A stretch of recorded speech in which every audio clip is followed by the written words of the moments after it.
मतलब अंडर या हमारे भाषा में बोले तो किसी की गुलामी करने से बेहतर ये है।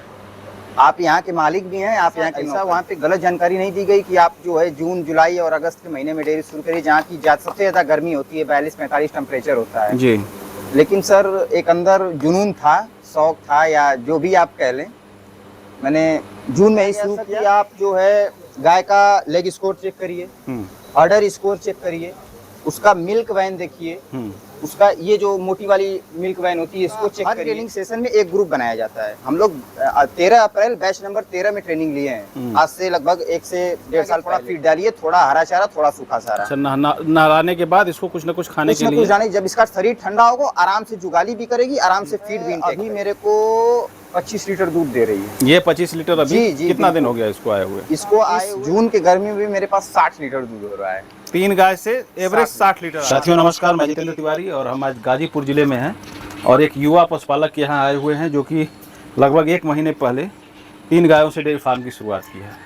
काफ़ी बढ़िया इन्होंने ट्रेनिंग लेके टीडीएम डेयरी फार्म से ट्रेनिंग लेके इस डेयरी की शुरुआत की है और वीडियो में काफ़ी अच्छी जानकारी इन्होंने दिया है। जो 20 साल से डेयरी फार्म कर रहा है शायद उसके पास भी इतनी अच्छी जानकारी ना हो।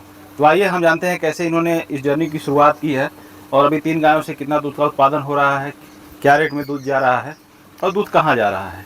तो आइए सर से मिलते हैं, इनकी जर्नी के बारे में जानते हैं। नमस्कार सर, एक छोटा सा अपना परिचय हमारे दर्शकों को बता दीजिए, अपना नाम और ये फार्म आपका कहाँ पर है। सबसे पहले आपके सभी व्यूअर्स को मेरा प्रणाम। मैं रोहन सिंह, सैदपुर गाजीपुर से।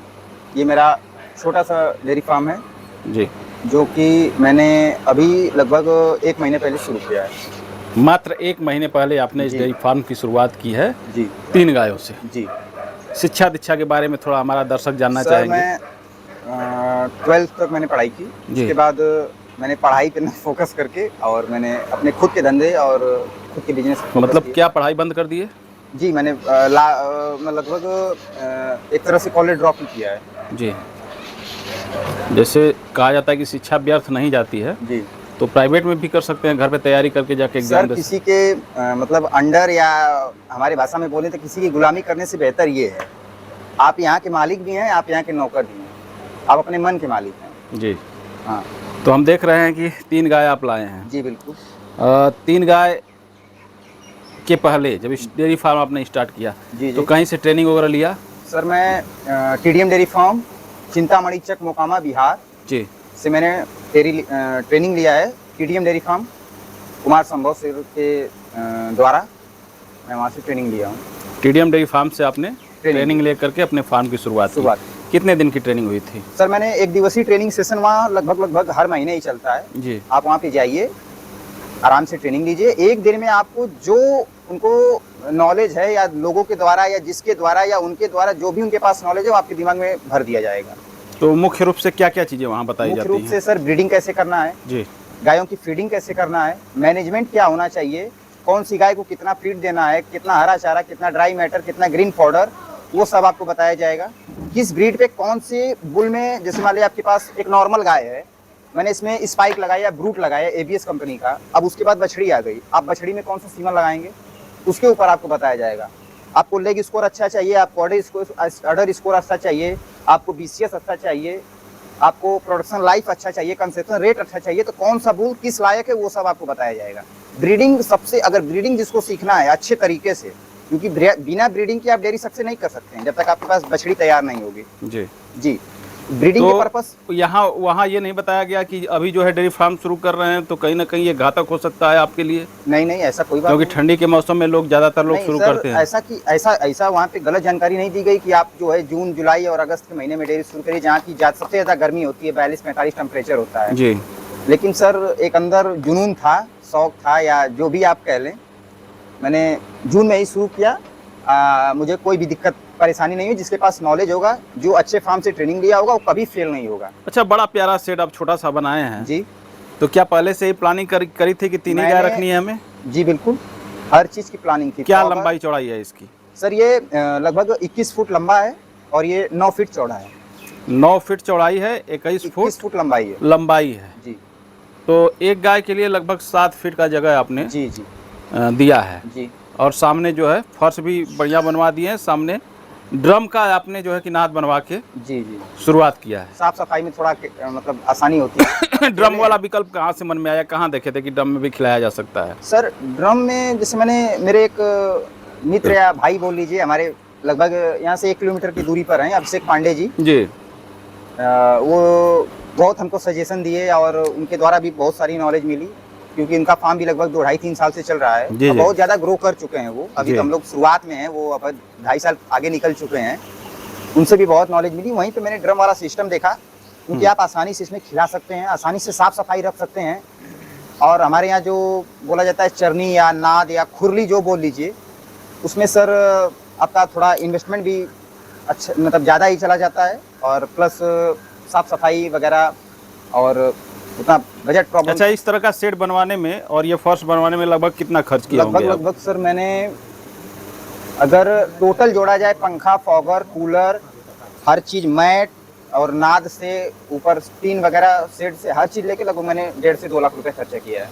मतलब 1.5 लाख में आपका ये पूरा सिस्टम जो सेटअप है जी जी ये तैयार हो गया। जी बिल्कुल। आते हैं अब गाय पे। जी अब वहाँ ट्रेनिंग दिए आप, वहाँ तो ये बताया नहीं होगा कि कैसे गाय खरीदनी है, कहाँ खरीदनी है, कितने में कौन सी गाय? इसकी भी नॉलेज दी गई थी सर। क्या बताया गया था? बताया गया था कि आप जो है गाय का लेग स्कोर चेक करिए, ऑर्डर स्कोर चेक करिए, उसका मिल्क वैन देखिए, उसका ये जो मोटी वाली मिल्क वैन होती है इसको चेक करिए, उसके बाद उसका जो है ये लगभग चेक करिए। संभव सर ने बताया था कि यहाँ ये चीज़ होता है, इन दोनों के बीच में 45 डिग्री का एंगल बनना चाहिए। अब जो गाय जितनी बूढ़ी होती चली जाएगी, जितनी ज़्यादा उसके ब्यात होंगे, उतना ही ये फैलता जाएगा, 45 डिग्री से बढ़ता जाएगा जी। और इन दोनों रिब्स के मतलब दोनों हड्डियों के बीच में 2 से 3 उंगली का गैप होना चाहिए। 2 से 3 अंगुल की गैप होना चाहिए, तभी वो गाय दूध देगी। और पतली चमड़ी होनी चाहिए जी। ज्यादा गाय के ऊपर फैट नहीं होना चाहिए। जितनी पतली चमड़ी उतना ज्यादा दूध। जितनी पतली चमड़ी उतना ज्यादा दूध। रेट का निर्धारण कैसे करेंगे गायों का सर? जी, अगर जैसे कोई गाय खरीदनी है, लगभग 3 से 4 हजार रुपया पर लीटर के हिसाब से आप गाय ले सकते हैं। तो ये दोनों टाइम की मिल्किंग करके ऐड करके या फिर एक टाइम से? दोनों टाइम का। मतलब अगर 20 लीटर दूध कर रही है जी, तो उसको 60 से 80 हजार तक ले सकते हैं, लिया जा सकता है। अगर वो फर्स्ट ब्यात की अगर 2 दांत की बछड़ी है तो आप 1 लाख प्लस भी जा सकते हैं।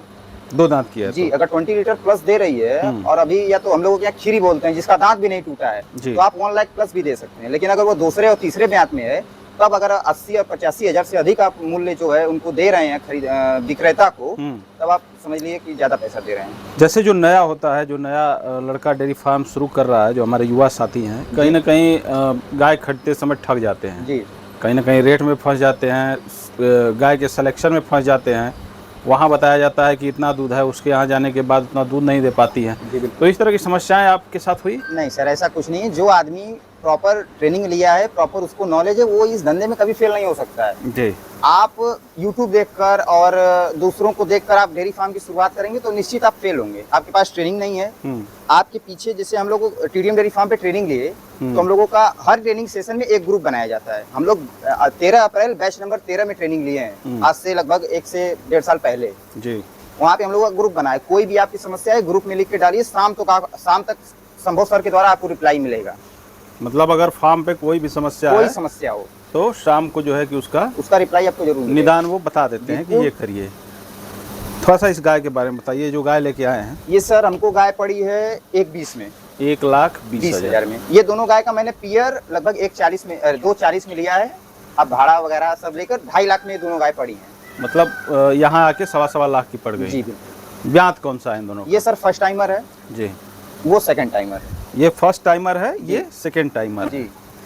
तो कहाँ से लेके आए थे? ये नजदीक से या दूर से? नहीं सर, यहाँ से लगभग 70 से 80 किलोमीटर दूर से आई हैं सर। 80 किलोमीटर। ये दोनों गाय को जो है प्रॉब्लम हुई थी। ये इसको थोड़ा कम हुआ था फर्स्ट टाइमर को, सेकंड टाइमर को थोड़ा ज्यादा टेम्परेचर वगैरह या हीट स्ट्रेस वगैरह जो भी था वो सब हुआ था। मैंने जो मेरे पास नॉलेज था उस हिसाब से मैंने इलाज किया। कैसे किए थोड़ा बताइए, हमारे दर्शक जानना चाहेंगे। सर इसमें क्या है कि हमने संभव सर से जानकारी ली।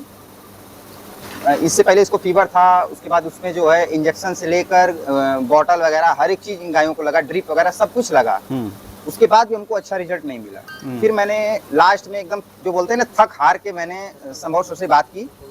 उन्होंने बोला कि शाम को आप हमको कॉल करिए। उनसे बात हुई, उन्होंने बोला कि दोनों गायों को दिन भर में कम से कम 6 से 7 बार नहलाइए। 6 गर्मी में यही है सर, समझ लीजिए रामबाण इलाज है। ये जो बोलते हैं ना लोग कि ऊपर से लू चल रही है या गर्म हवा आ रही है, आप दोपहर में धो देंगे गाय बीमार हो जाएगी, जैसा बिल्कुल नहीं है जी। ये एकदम गलत है। आप दिन भर में अगर 10 बार भी नहलाएंगे कोई दिक्कत नहीं है। 8 से 10 बार नहलाइए, हर बार जब नहलाइए तब इसके आगे थोड़ा फीड डालिए, थोड़ा हरा चारा, थोड़ा सूखा चारा। अच्छा, नहलाने के बाद इसको कुछ ना कुछ खाने के लिए, कुछ जब इसका शरीर ठंडा होगा आराम से जुगाली भी करेगी, आराम से फीड भी इनटेक करेगी। जी जी बिल्कुल। अब जैसे हम देख रहे हैं कि यहाँ पे काफ़ी जो है कि नॉर्मली आपकी गाय जो है इतनी गर्मी के बाद भी पागुर कर रही है जी, तो इसकी वजह क्या है? इसकी वजह सर शेड की ऊंचाई है लगभग 12 फीट के आसपास जी।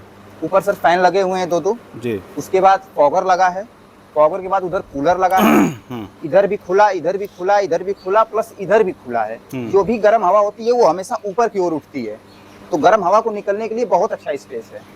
कहीं ना कहीं उमस नहीं बन पा रहा है। उमस बिल्कुल नहीं सर गर्मी। और दूध कितना कर रही है ये वाली? सर ये जो है लगभग इस समय 25 लीटर कर रही है इस गर्मी में भी जी। जी अगर ये ठंडी होती तो 30 प्लस जाती। ये गाय सर अभी 20 लीटर के आसपास चल रही है, कभी 19.5 20, कभी 18 कर देती है। 1-1.5 लीटर 2 लीटर दोनों गायों का इधर उधर होता रहता है। काफी खूबसूरत गाय है, देख सकते हैं आप लोग। व्हाइट ब्यूटी, व्हाइट ब्यूटी कर सकते हैं इसको जी। और ज्यादातर ऐसी गाय पंजाब वगैरह में देखने को मिलती है जी। बिल्कुल इस तरह की गाय पंजाब वगैरह में देखने को मिलती है। इस गाय के बारे में बताइए सर। ये सर हमको गाय इन दोनों से थोड़ी सी लगभग आप बोल सकते हैं 10,000 रुपए महंगी पड़ी है।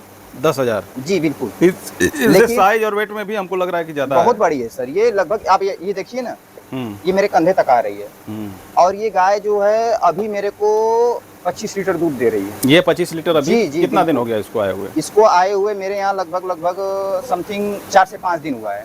4 से अभी पूरा फीड भी नहीं उठा रही है, प्लस लोडिंग का स्ट्रेस है। मान लीजिए इन दोनों से कम दूरी पर ये थी, लगभग 40 से 45 किलोमीटर से आई है जी।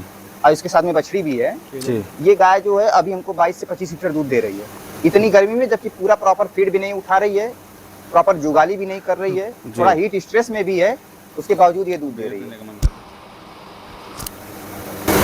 अब इसके हम ऑर्डर स्कोर की बात करते हैं। जी बिल्कुल। काफी कॉम्पैक्ट है जी और मिल्क वैन भी देख रहे हैं यहाँ से काफी मोटा है जी। बिल्कुल।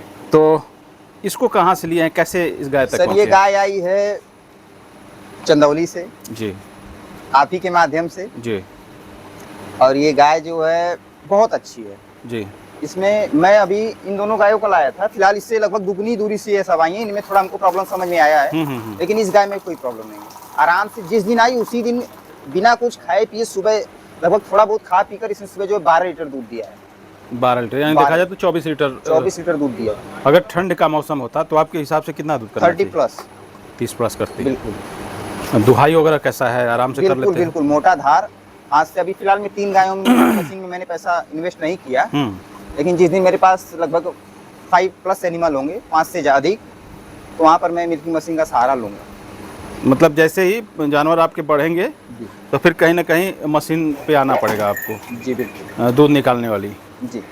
अभी ये 3 गायों से कितना दूध का उत्पादन? अभी सर सुबह शाम इस जून के गर्मी में मेरे पास 60 लीटर दूध हो रहा है। 3 गाय से एवरेज 60 लीटर आ रहा है। 60 लीटर दूध, उसमें बच्चे भी पी रहे हैं। लगभग सुबह शाम मिला के 5 से 10 लीटर दूध बच्चों को जा रहा है। तो ये 60 लीटर आपका क्या रेट में, किस रेट में चला? 40 रुपए सर चला जा रहा है घर से। अब देखा जाए तो मतलब 40 का मतलब हो गया कि 2400 का दूध आपका पर डे हो रहा है जी।